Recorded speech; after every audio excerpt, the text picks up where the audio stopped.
I tried following the so-called perfect night routine for 7 days straight, and honestly, I did not expect what happened. Most nights used to look like this, scrolling until my brain felt fried, telling myself just one more video. Then I'd wake up feeling like I'd been hit by a truck, even though I technically got enough hours in bed. Evenings were just a blur of last-minute emails, random snacks, and a brain that refused to shut up. I knew my nights were destroying my mornings, my focus, even my mood, but I had no idea where to start. So I did what we all do. I searched perfect night routine and fell into a rabbit hole of advice. There were a million rules. Some people basically had a second full-time job just to go to bed. So I simplified everything into 3 habits I could actually stick to and committed to 7 days. Here's what my nights looked like before and how these 3 habits completely changed the way I end my day. First habit, a digital sunset. Basically, I pick a time where all the screens go off. On purpose. I picked 9:30, not crazy early, just a realistic cutoff where laptop and phone had to be done.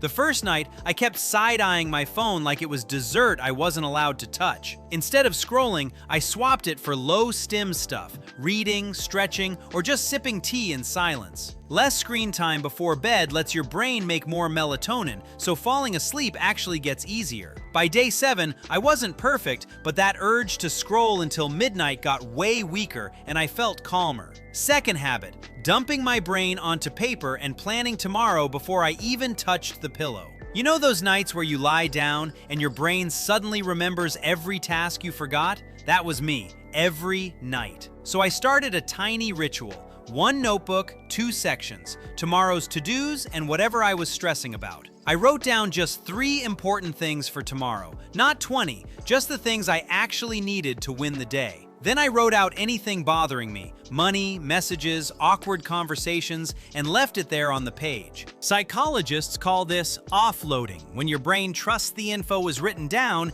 it doesn't keep replaying it all night. Once I started doing this, I fell asleep faster and woke up less in the middle of the night worrying.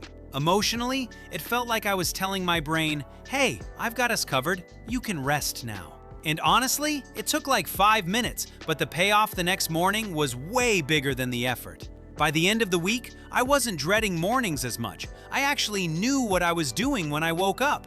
Turning off screens created space, and the brain dump filled that space with something actually useful.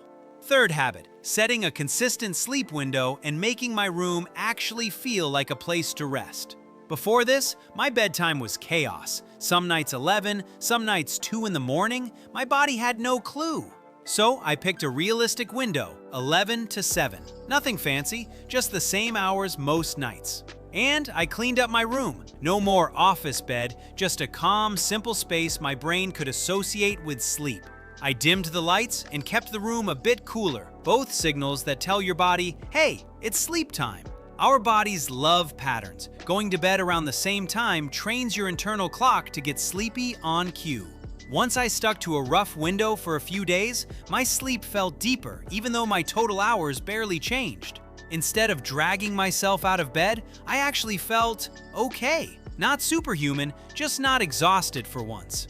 Just from fixing my sleep window and room, my daytime energy and focus leveled up way more than I expected.